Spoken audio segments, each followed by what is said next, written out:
We all know what happened to the Titanic, and we've all watched the movie. Flying! Jack, I want you to draw me like one of your French girls. Jack. Jack! But what about the dogs?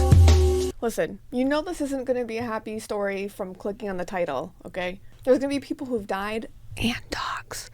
So watch with your own discretion. Honestly, if there's a theme to this whole video, it'd be that basically every little detail to this is tragic to the point where it's like ridiculously hilarious. So let's get into it. The Titanic was built in Ireland starting in 1909 and took 3 years to finish. It cost $7.5 million to build, which is $240 million in today money. The Titanic was claimed to be practically unsinkable. Foreshadowing, which was a bold claim at the time. This is a brand spanking new boat. This is the Titanic's first main voyage. The boat arrived in Southampton, England on April 3rd, 1912, and then began boarding in the morning of April 10th, which is where we'll meet our first dog.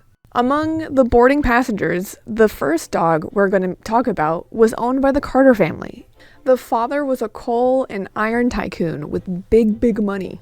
Big money. The family consisted of the father, William Carter, and the daughter and wife are both named Lucille. And the son is also named Will, because everyone was awful at coming up with names back then. You'll see why. They also brought their 2 family dogs, the Cavalier King Charles Spaniel and an Arundel Terrier. I tried to find the names of these dogs, but I just couldn't find it. So we're just going to take a page out of a Carter family book and call them Lucille and William. The Carter family frequently traveled to Europe and were in London to attend the coronation celebration of King George V, which I think is 4, and Queen Mary. Fancy. The Carter family originally made reservations on the Olympic to go back home, but they changed their minds at the last minute and booked cabins on the Titanic instead. Their tickets cost €120, which would be around $4,000 for a ticket. Now, imagine having money. Next is Robert William Daniel. He was a successful Philadelphia banker who would occasionally travel to Europe for business. In this particular trip, he was in London and decided to purchase a champion French bulldog puppy for £150, which would be $5,000 now. And he named him Gambin Combi.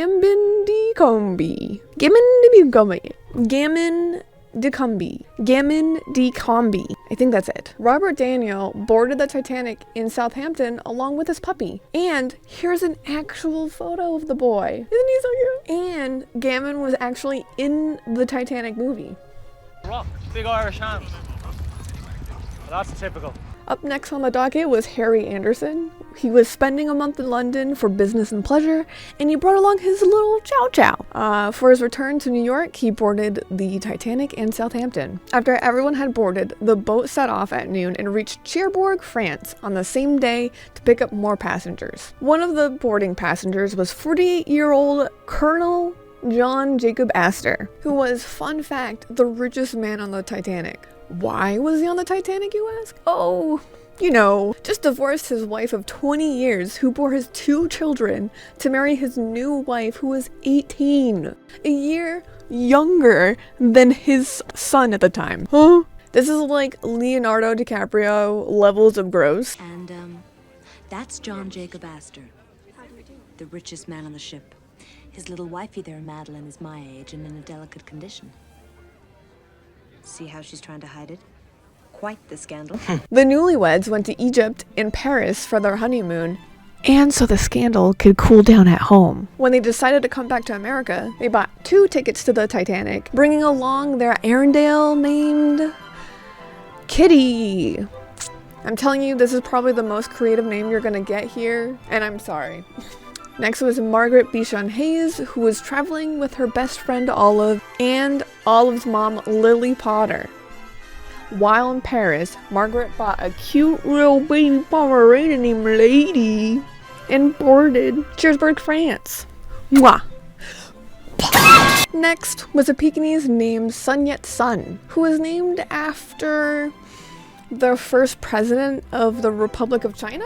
which was quite recent around that time, actually, since it was the first president. But still a weird choice for a dog name. It's like a weirdly pretentious name to have for a dog, so then people can think you're worldly, and then you can explain how the hell you got the name. Oh, I travel to Europe and Asia, and blah, blah, blah, blah. Or maybe they thought that their dog looked like him?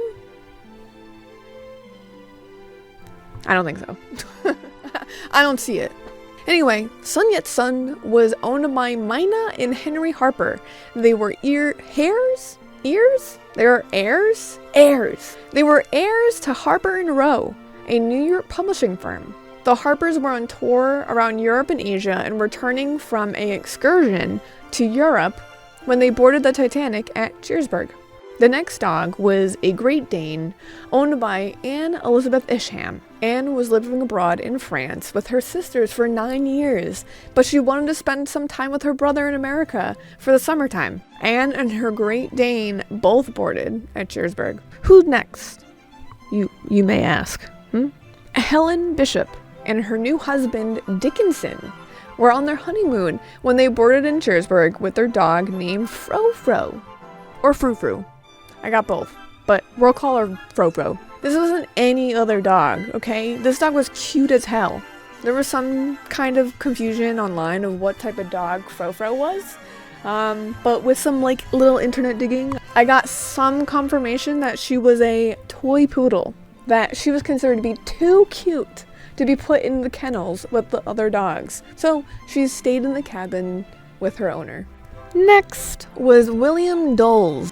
He was a rich bachelor who was traveling Europe with his mom and left her with his sisters when returning to America. There's different accounts of what type of dog he had. There's some reports that he had a fox terrier, but he was also known for showing off his King Charles Spaniel dog at dog shows, so I'm not really sure. Then, early the next day, on the 11th, the Titanic made its last stop to pick up the last passengers at Queenstown, Ireland. There was actually an American painter who wrote a letter that was sent out that day that said, "Well, looking over the list, I only find 3 or 4 people I know, but there are a number of obnoxious, ostentatious American women, the scourge of any place they infest, and worse on a shipboard than anywhere. Many of them carry tiny dogs and lead husbands around like dead lambs." So the Titanic just grabbed the last of its passengers, so let's get a count of how many there were. There were 735 first-class passengers, 674 second-class, and 1,026 third-class, and 885 crew. For animals, there was actually a guy named Charles Moore who was planning on transporting 100 English-style foxhounds to start a foxhound hunt in Washington, D.C., but thankfully changed his mind at the last minute and shipped them on a different vessel. But there were 12 confirmed dogs on this boat. There were definitely more, but these are the only ones that survived those surviving records. One of the dogs known to have been on board was actually Captain Smith's wolfhound named Ben. Ben had only spent 1 night on the ship before it left the dock, but then Ben was given to the captain's daughter to look after while he was gone.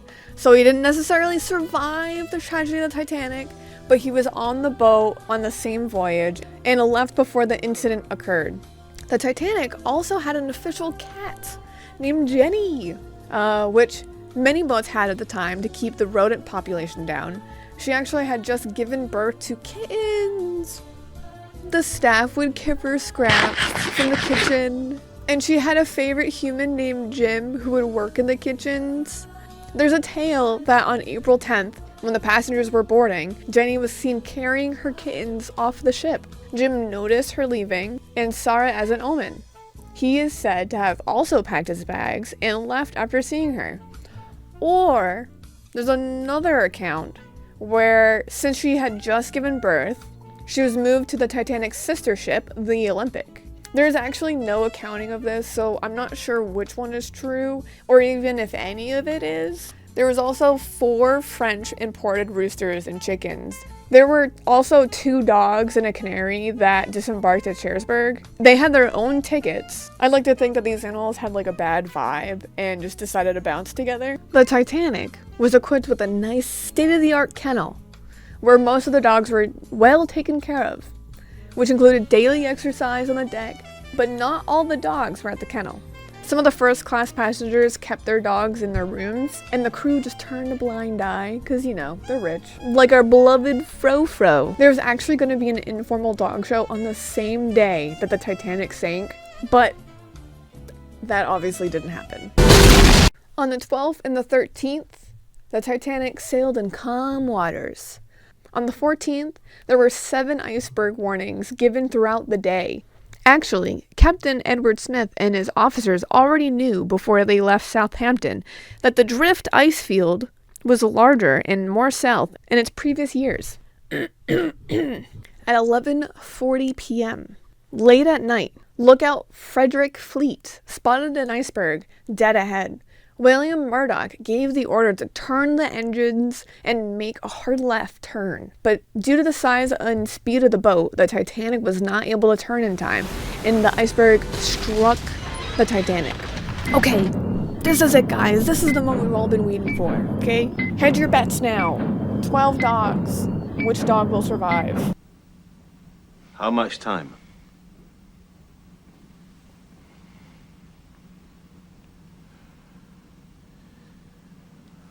An hour, 2 at most. So let's rewind a little bit and talk about the Carters again. On the night of the 14th, the Carters joined an exclusive dinner party that was held, ironically, in Captain Smith's honor. Later into the evening, the ladies retired and Captain Smith had left for the bridge. The men stayed while chatting and playing cards in the smoking room. When the Titanic hit the iceberg, William woke up his son William, who woke up his dog William, who woke up the sister Lucille, who woke up the dog Lucille, who woke up the wife Lucille, telling them to get dressed and to head to the deck. I'm not exactly sure what happened to the King Charles Spaniel, Lucille, but I have a clear account of the Arendelle because William, the son, remembers clearly.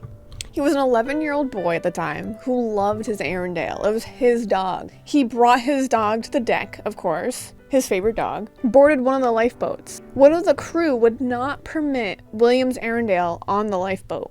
Poor William was crying as he gave the leash to Colonel John Jacob Astor. But as the boy and the rest of the people on the lifeboat were brought down to the ocean, John Jacob promised the boy that he would take care of the Arendelle. William's father did survive. He managed to get on a later boat and later won an insurance settlement for both dogs for $300 or around $10,000 in now money. And while we're here in this exact moment, we might as well talk about Colonel John Jacob Astor. He was the guy, do you remember? The richest man on the ship.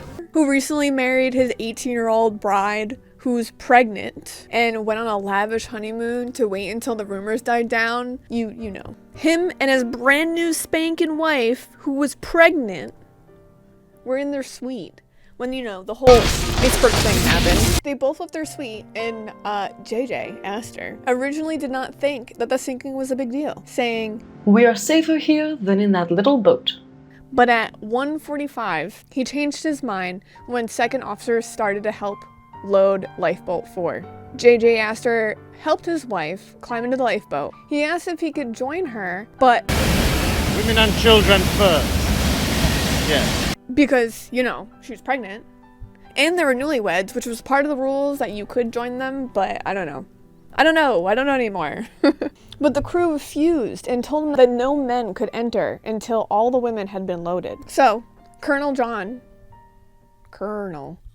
I don't fucking understand the word colonel, by the way. It looks like fucking colonel. Let me say colonel, alright? Why is it colonel? There's no R. There's no R anywhere. It doesn't make any sense. I hate this. Colonel John did not have his Airedale kitty at the time. It was presumed that he had left his dog at the kennels with the other dogs. Now, since JJ Astor was now alone with William Carter's Arendelle, JJ went into the kennels to release not only his dog, Kitty, but other dogs in the kennels. After that, there were counts of people witnessing dogs racing up and down the slanting and sinking ship. And then, JJ Astor did not survive. That William Dole's guy with the maybe King Charles Spaniel or the Fox Terrier, yeah, he died. He's dead. So's the dog.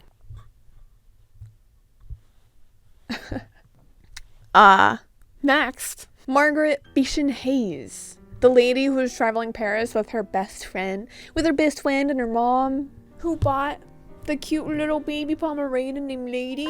Margaret and her companions were asleep in bed when the iceberg struck. Margaret did not think it was a big deal at the time, since she later said, "We have hit an iceberg, but the steward told us we should not worry and should go back to bed." which is crazy. This actually kept on happening to many of the passengers, where the steward told a bunch of passengers that it isn't a big deal to go back into their room. Excuse me, why have the engines stopped? I felt a shudder. I shouldn't worry, madam. We've lightly thrown a propeller blade. That's the shudder you felt. May I bring you anything? But the mom had a bad feeling and told the girls to put on a life jacket. Margaret decided to wrap a blanket around Lady to keep her little puppy warm. While waiting on the deck of the lifeboat, this American guy named Clint Smithsaw saw the dog and said, "Oh, I suppose we ought to put a life preserver on the little doggy, too." well, he died after saying that.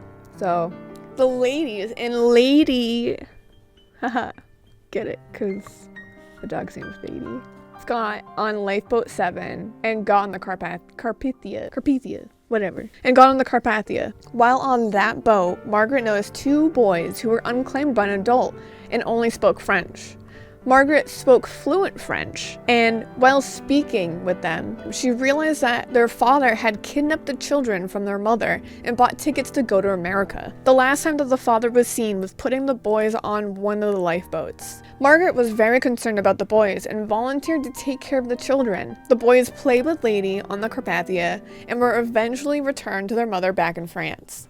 And Lady lived for 5 years until she died or ran away. She's the first to survive. Let's go.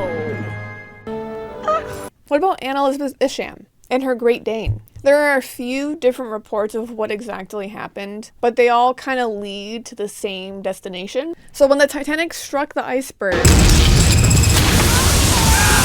Anne was eventually on the deck. There were reports that she managed to get on a lifeboat, but got off to go find her Great Dane in the kennels below. Or she had tried to get on with her Great Dane, but the dog was not allowed on the boat, so she refused to get in. Either way, this lady is cool as hell for staying on the Titanic with her dog. But there are some accounts of people saying that she was found with her arms wrapped around her dog in the water, frozen. Yeah. But that's like a little iffy. People don't really know if that's true or not. What about that guy, Robert William Daniel, who bought that fancy champion French bulldog? We aren't sure where Robert Daniels was before the incident. Although descriptions vary on how it happened, Robert did survive. He claimed that later down the line when things were dire, "Men fought and bit and struck one another like madmen, and exhibited wounds upon my face to prove the assertion. I was picked up naked from the ice-cold water and almost perished from exposure before I was rescued." Huh? What? Why was he naked? Not sure why he took his clothes off. There are some reports that the dog, Gambin, was one of the dogs in the kennel that was released with all the other dogs. The last person to see Gambin was Richard Norris. He and his father were swimming in the cold waters of the Atlantic after the Titanic sank and bumped into Gammon, the French bulldog puppy. Unfortunately, I think we can come to the same conclusion of what happened to Gammon Decombe. Next, after the collision, Get back! the Harpers, their dog, the Peacock's Sun-Yet Sun, and their two servants went up to the boat deck and quickly were put into Lifeboat 3, which is kind of wild since originally no men were allowed on the lifeboats. It was money. Mr. Harper was heard talking about how small the rescue ship looked, with its one smokestack compared to the ship that he was just on. This guy sucks. So like, this dude's just gonna complain the whole entire time. And when he was asked about saving their dog over other people, his response was, "Well, there seemed to be lots of room and nobody made any objection." so Sun-Yet's owner sucks. But that's the second dog to survive, Sun-Yet Sun. Let's go.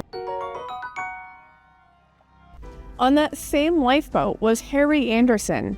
He got on the Titanic with his Chow Chow and left on Lifeboat 3 and survived without his dog. So good for that guy.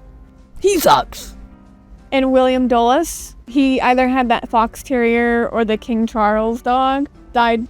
After the sinking, his body was recovered, but not the dog's. Next is Elizabeth Rothschild. She managed to get on Lifeboat 6 and had hidden her Pomeranian in her coat. The Pomeranian wasn't even detected during the unloading of the boats or even that whole night that they were just there waiting. No one knew. Elizabeth hid her dog until that morning when the lifeboat was rescued by the Carpathia. While getting rescued, the officers of the Carpathia refused to allow her dog to get on the boat. First of all, why? And where would the dog go? Like, hello?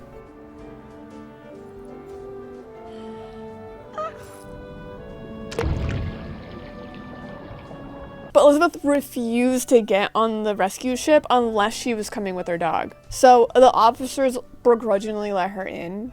I don't understand why. It's a small Pomeranian that she hid in her coat. Like, what is this tiny little dog gonna do? So, hell yeah, stick it to the man, Elizabeth. So she was hoisted aboard the boat with her little Pomeranian in her hands, and they were able to go to New York. But then after, the descendants of the Rothschilds claimed that the dogs either died in another fight with the dog or got ran over in a carriage during the confusion of coming back home in New York. So that's absolutely crazy that the dog literally survived the Titanic but couldn't survive New York.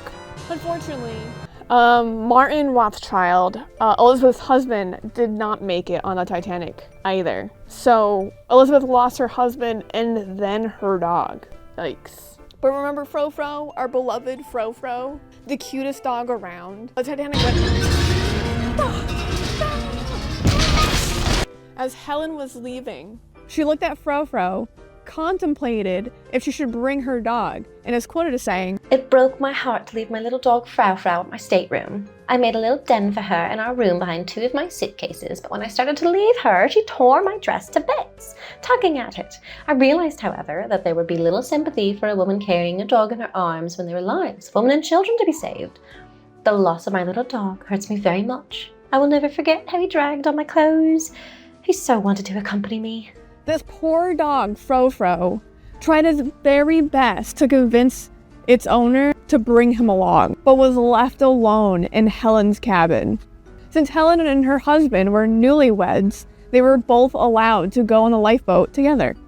And it was actually the same boat that Margaret was in, who had Lady, the Pomeranian, wrapped in her blanket. So I honestly wonder what Helen was thinking when she saw Margaret with her dog on the boat. It was probably something along the lines of, what the f-? Actually, while on Lifeboat 7, waiting to be rescued, Helen told them the story.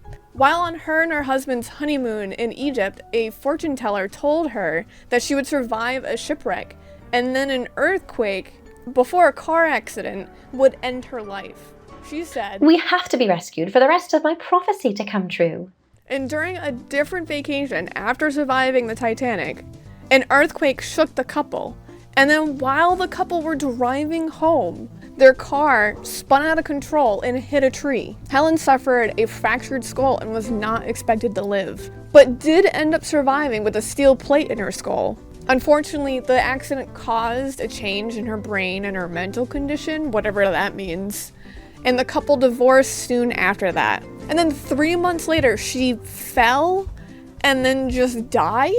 And ironically, the newspaper announced her death, also announced on the same page that the marriage to Dickinson Bishop, her ex-husband, with his 3rd wife, on the same page. Like, what? Huh? Like, that's crazy. I know this is supposed to be about dogs, but this lady had so much information on her, and it's crazy. So when I read that, I just had to add it. But she didn't bring her dog, so she sucks. Now, my favorite story of the bunch, and the whole reason why I looked into any of this, is a Newfoundland named Rigel. The story first popped up in 1912 in the New York Herald. Not the least among the heroes of the Titanic disaster was Rigel, a big black Newfoundland dog belonging to the first officer, William Murdoch, who went down with his ship. For 3 hours he swam in the icy waters where the Titanic went down, evidently looking for his master, and was instrumental in guiding the boatload of survivors to the gangway of the Carpathia. Jones Briggs, a seaman aboard the Carpathia now, has Rigel and told the story of the dog's heroism. The Carpathia was moving slowly about, looking for boats, rafts, or anything that might be afloat, exhausted with their efforts, weak from lack of food and exposure to the cutting wind, and terror-stricken.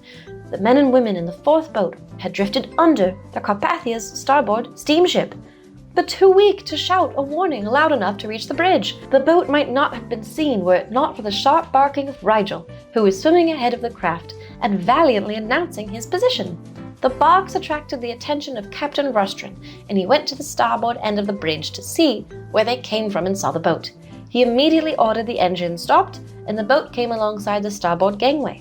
Care was taken to take Rigel aboard, but he appeared little affected by his long trip through the ice-cold water. He stood and barked until Captain Rostron called Briggs and had him take the dog below. That was a nice, heartwarming story, right? Huh? Tickled your fancy? You liked it? Well, it's false. It's wrong. It's not true. It's not true story at all. According to the Smithsonian and other sources, there's no record of Rigel anywhere existing, including survivor accounts. The first officer, William Murdoch, the guy who was supposed to just own the dog, never even owned any pets. So this whole claim is all just not even true. Not even, it's nothing. So, in conclusion, there were 12 known dogs on the boat, and only 3 survived. Even though one didn't survive New York, whatever. There we go. I just looked this up on a whim, and we just went down a huge rabbit hole. And it's just been plaguing my brain for a while, and now it plagues yours. So you're welcome. I hope you enjoyed. This is my first YouTube video. If you liked it, it would mean a lot if you subscribed and liked the video. That'd be huge. But yeah, thanks. Thanks for listening. Bye.